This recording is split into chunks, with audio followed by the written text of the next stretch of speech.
Cerita dimulai ketika Bathara Indra tahu bahwa Prabu Newata Kawaca yang akan menyerang Indrakila akan bisa dikalahkan oleh seorang ksatria dari kalangan manusia.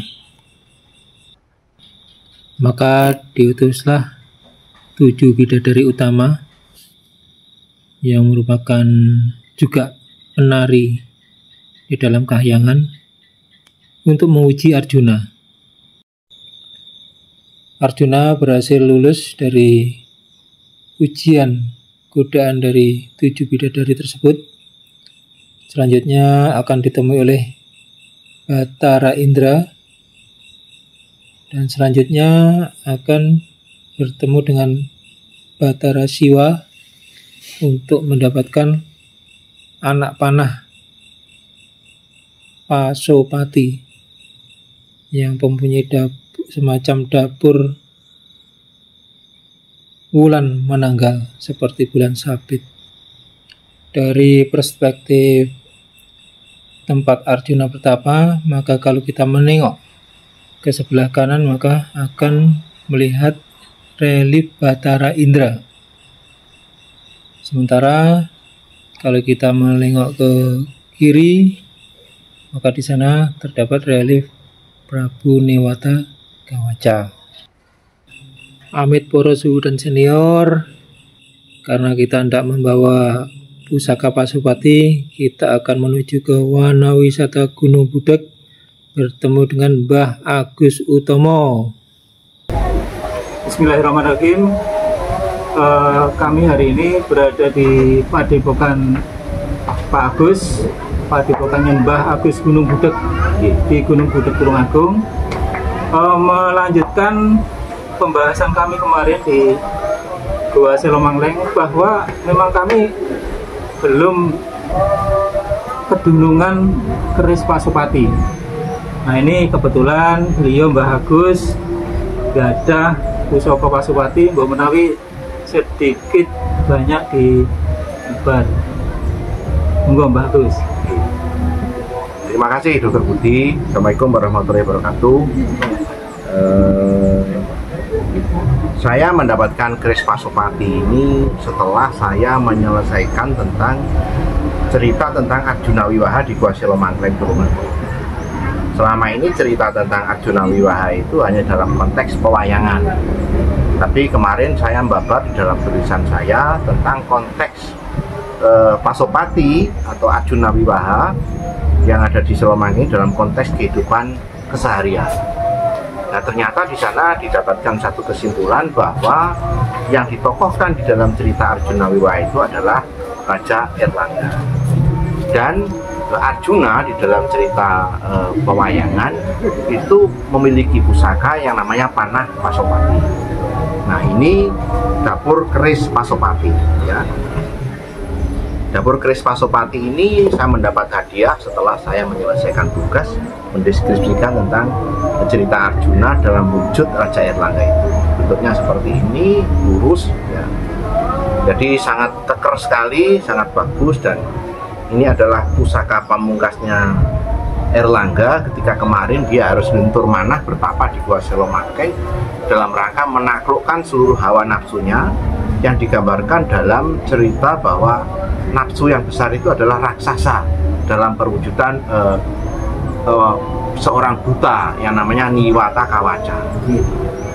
Itu intinya itu, Pak. Jadi bisa dibedakan antara Pasopati dan Pulanggeni yang kemarin. Ini Pasopati. Jadi di sini apa, kembang kacangnya pogok. Ya. Ini adalah lambang bagi para ksatria. Opo anane. Sedangkan di sini Pulanggeni tidak ada kembang kacang. Nah, inilah dua pusaka dari Arjuna. Harapannya dengan pusaka ini panah, manah, ya, hati. Hatinya seteguh Pasopati yang akan dilepaskan pasti akan membunuh lawannya. Tapi apabila pembawanya tidak bisa mengendalikan, dia akan balik.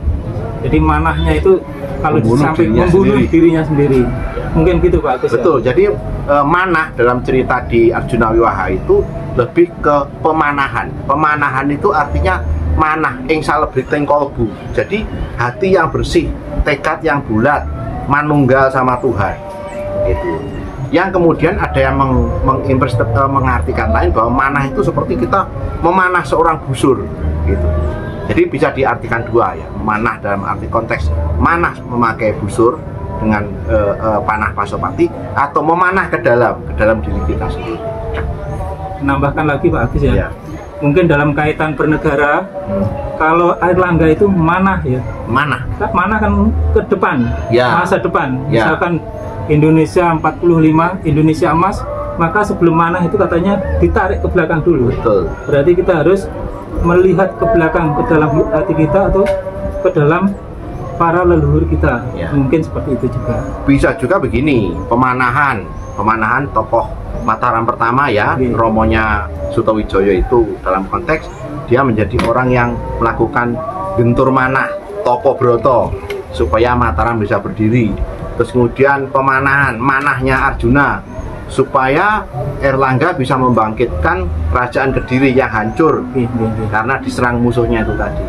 Jadi kalau dikaji lebih dalam, wah luar biasa, mantap ini. Ya.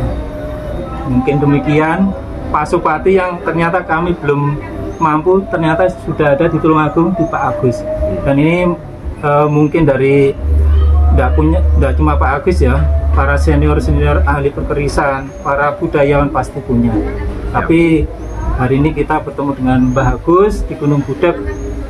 Demikian mungkin ya, apalagi Pak. Ampun, itu aja sementara. Nah, terima kasih untuk sedikit pembabaran tentang Pasopati. Semoga kita mendapatkan sedikit hikmah atau pelajaran dari pembabaran kali ini. Terima kasih. Wassalamualaikum warahmatullahi wabarakatuh. Waalaikumsalam warahmatullahi wabarakatuh.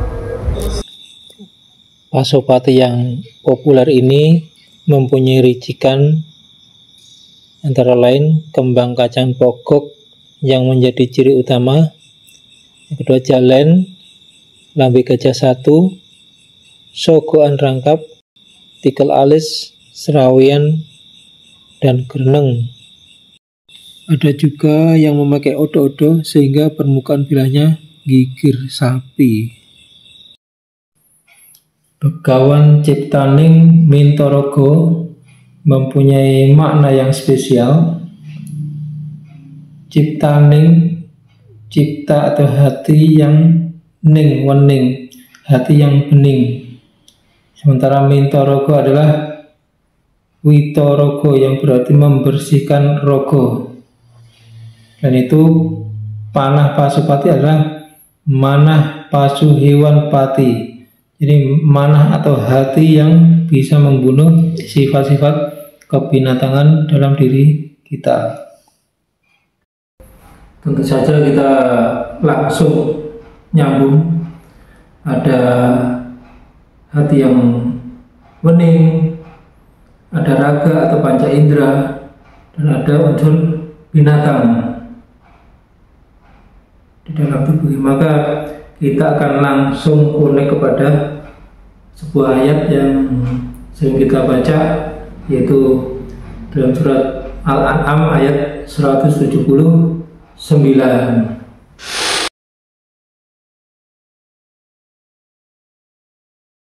Mempunyai telinga, mempunyai mata, dan mempunyai hati, tapi tidak dipergunakan untuk melihat tanda-tanda kebesaran Allah.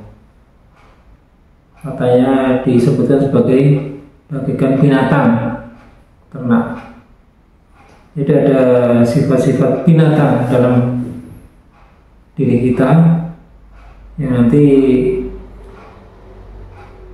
kebetulan cerita ini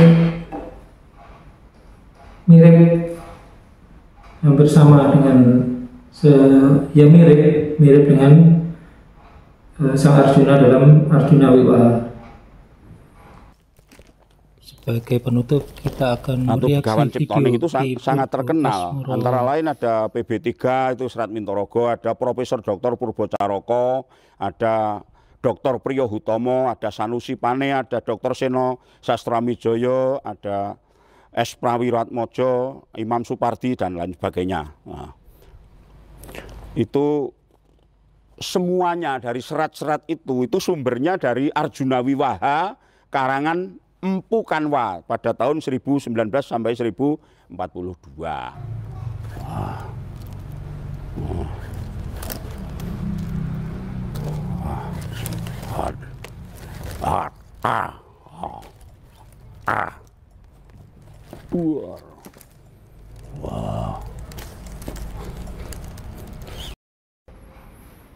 Arjuna sebagai Senopati Pandawa Lima, atau dalam pembahasan kami dalam buku kami, Arjuna adalah eksekutor atau eksekutif.